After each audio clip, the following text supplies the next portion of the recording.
Hotep à tous, bien-aimés frères et sœurs, l'ancien président Mohamed Bazoum est oublié. Alors, il est rentré dans la poubelle de l'histoire, définitivement. La CEDEAO, qui, comme je venais de vous le dire tout à l'heure, a levé les sanctions contre le Niger, ce que nous, on s'en foutait éperdument, on s'en fiche éperdument, on n'en a même plus besoin. Il fallait qu'ils continuent à garder les sanctions, puisqu'ils sont ils sont la France. Eh oui, ils veulent servir la France, ils vont continuer à servir la France. Bazoum est oublié. Bazoum, là, on l'a écrasé. Son nom n'a même pas été prononcé. Ses représentants n'étaient pas dans la salle. La dernière séance, là, quand ils ont pris les sanctions, là, vous savez quoi? Non, après les sanctions. Quand ils sont venus, là, quand ils voulaient l'intervention militaire, voilà, ils ont appelé l'ancien Premier ministre de Bazoum. Viens t'asseoir. Comme ça, ils vont te voir. Nous, on se disait aujourd'hui que non, ils vont appeler maintenant les opposants des trois pays, là, pour qu'ils viennent s'asseoir à la table, puisque c'est leur manière. Eh bien, vous savez quoi? Cette fois-ci, même les représentants de Bazoum, là, ils sont jetés à la poubelle. Parce que, vous savez, c'est-à-dire qu'il n'y a pas plus idiot que ces gens-là de la CEDEAO. C'est des moutons. Hein? Le mouton encore, on peut le manger, il est bon, on peut faire la fête. Mais eux là, ils sont nuls comme leurs pieds, plus bas que terre. C'est comme si c'est des gens qui n'ont pas de cerveau. Vous allez prendre quelqu'un qui a perdu le pouvoir. Vous allez prendre son opposant, qui vit de surcroît à l'étranger en France. Le Premier ministre là, il est en France. Le ministre des Affaires étrangères, lui, il est en train de ramper, je ne sais pas où. Vous les appelez, venez vous asseoir ici. C'est vous qui représentez le Niger. Alors qu'au Niger, la population est debout en train de soutenir le pouvoir en place. Et vous pensez qu'aujourd'hui, là, les pays là, qui ont fait la fête, parce que leurs pays sont sortis de la CEDEAO, ces pays-là vont encore dire, acclamer ces populations qui ont souffert de ces sanctions, vont demander à leur pays, repartez encore, parce que la France vous attend là-bas. Je ne comprends pas. Même le journaliste Serge Daniel, le fameux journaliste du Sahel de France 24, RFI, le grand spécialiste, qui vient, le savant, c'est-à-dire qu'il est prophète. Quand il dit quelque chose, il faut que ça arrive. Il a tapé à côté. Quand il parle, là, vous sentez par la voix, et l'échec des mercenaires, l'échec des bandits. Ils savent qu'ils ne contrôlent plus la situation. Ils ont perdu le contrôle de la situation. Comme disait un autre de nos compatriotes, la CEDEAO, en fait, elle n'est pas avec nous ici, elle est dans la lune, elle est au ciel. Mais si je crois que même au ciel, non, elle devrait être, la CEDEAO est dans l'enfer. Parce qu'au ciel, là, il devrait voir très bien ce qui se passe. Puisque Dieu est au ciel, d'après ce que dit la Bible, il est assis en haut là-bas sur son trône. Bon, pour nous, il est partout, avec nous, dans tout et partout. Bon, ça c'est autre chose. Mais je veux dire que la CEDEAO est dans l'enfer. C'est-à-dire que c'est pour ça qu'elle voit il lui faut des lunettes nocturnes. Les lunettes de nuit, là, il faut qu'elle ait ces lunettes-là dans l'enfer. Parce qu'elle ne peut pas voir. Elle ne voit rien, elle ne comprend rien. Il y a une leçon à tirer à cette décision de la CEDEAO de lever les sanctions aujourd'hui. Et surtout, le fait qu'ils aient oublié. Ils n'ont même pas prononcé le nom de Bazoum. Et vous avez vu cette fois-ci, il y a peu d'Européens. Voilà maintenant la CEDEAO. Mais c'est trop tard. Il y a peu d'Européens. Ils ne sont presque pas venus. Oui. Comment se fait-il qu'à une réunion de la CEDEAO, vous avez plus de blancs que de noirs? Il y a un problème. Vous avez des blancs, vous avez des arabes, vous avez tout le monde, et vous avez peu de noirs. C'est une affaire qui concerne l'Afrique, les noirs. C'est-à-dire que c'est bon, c'est comme c'est normal, parce que les nègres de maison là, chaque fois qu'ils se réunissaient là, le maître était là, il écoutait, puisqu'ils sont dans la maison. Le maître devrait dire son mot et devait donner l'autorisation. C'est ça.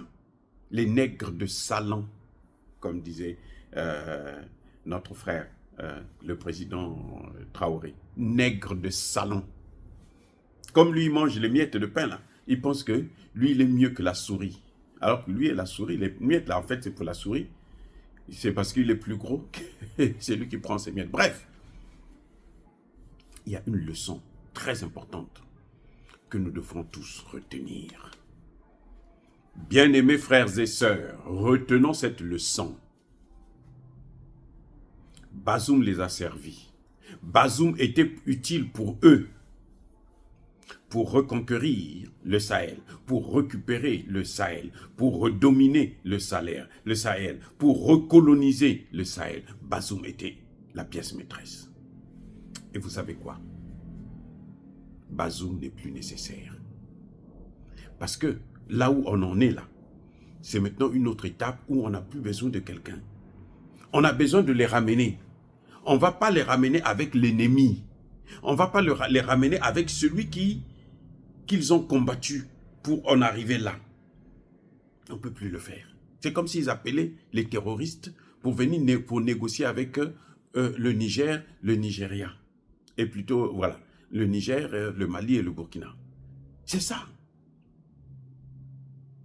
Lorsque vous devrez savoir, lorsque vous leur rendez service, ces Occidentaux-là, le moment venu, ils vont vous lâcher. Et quand ils vont vous lâcher, là, ça va être terrible. Le fils de Bazoum a eu la chance que pour des raisons humanitaires, on l'a libéré. Sa mère, pareil. Nous n'avons rien contre ça. Mais le papa, je suis sûr qu'il restera encore en prison pendant longtemps. Maintenant, il pourra faire face à la justice. Vous voyez ce qui est en train de se passer au Niger? Quelle est la différence entre Bazoum et Blaise Compaoré, qui tombe malade? C'est lui qui gardait, qui logeait tous les grands terroristes du Sahel, qui logeait tous les rebelles, ceux qui ont amené Alassane Ouattara au pouvoir. Là où Guillaume Soro partait pour se pavaner, je suis Guillaume Soro, j'ai pris des armes pour mettre Alassane Ouattara au pouvoir.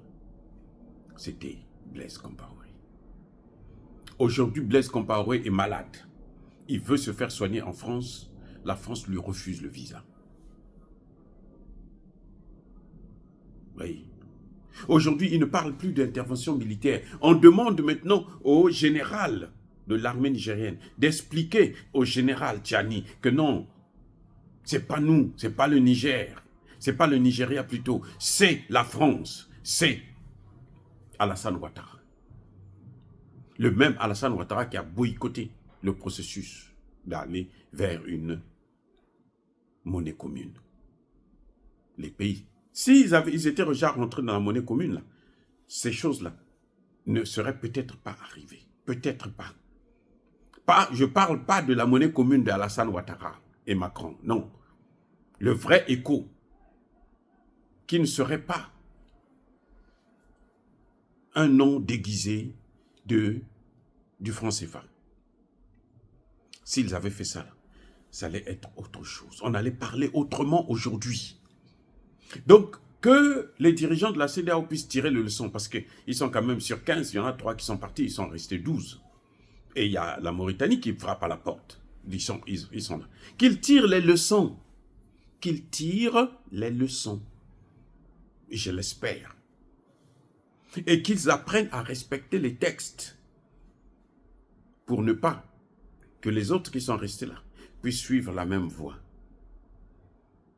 Parce que l'intervention militaire, elle ne peut même pas être envisageable dans un texte international. Pourquoi? Parce que la Charte des Nations Unies est justement interdit. Donc tout texte sous-régional, aucun au monde ne peut autoriser une intervention militaire dans les affaires intérieures d'un État souverain. Et la CEDEAO a commis une grave erreur de vouloir passer outre ce principe. Et s'ils avaient réussi à le faire, ce serait un précédent. Ils allaient intervenir dans tous les pays africains. Voilà l'objectif. C'est pour ça que j'espère que la CEDEAO va tirer les leçons pour éviter que ce genre d'erreur-là ne puisse encore se reproduire. Parce que ces Occidentaux, tout ce qu'ils ont fait, ils l'expérimentent d'abord en Afrique. C'est leur laboratoire. Tout. Vous savez que l'arme nucléaire française a été expérimentée où? C'est pas en Algérie? C'est où? C'est pas en Afrique? Plus de 17 bombes qu'ils ont lancées en Afrique. Aucune bombe, jusqu'aujourd'hui où nous parlons, la France n'a lancé aucune bombe sur le territoire français. Après l'Algérie, ils sont allés outre-mer, là où il y a des Noirs, parce qu'eux, on peut les tuer, c'est pas grave. Voilà, le racisme même scientifique et politique. C'est incroyable. Donc, je pense que il faut que nous puissions tirer des leçons. Les dirigeants africains puissent tirer les leçons. Ceux qui n'ont pas encore compris les enjeux de la création de l'AES, qu'ils tirent les leçons. Les leçons, ils sont là, la CEDEAO. La CEDEAO est tombée parce que les pays africains se sont mis à la solde d'Emmanuel Macron et de Joe Biden. Ou plutôt d'Anthony Blinken, mandaté par Joe Biden. C'est l'OTAN et l'Union européenne qui ont détruit la CEDEAO, qui l'ont mis à genoux, parce qu'il l'a gouverné depuis les palais, les capitales occidentales. Oh, bien-aimés frères et sœurs, dire cela, c'est inciter à la haine ou à la violence. Non, Yabakolervé. Soyez bénis, soyez abondamment bénis par le Dieu des Kémites et par nos ancêtres angélisés. Mais que tous ceux qui persécutent le continent africain, le pillent et le déstabilisent, qu'ils soient noirs, blancs, chinois, arabes, juifs, indiens ou qui qu'ils soient punis, maudits, foudroyés, neutralisés, écrasés, effacés par le Dieu des Kémites et par nos ancêtres angélisés. Vive l'Afrique éternelle. J'ai dit et j'assume.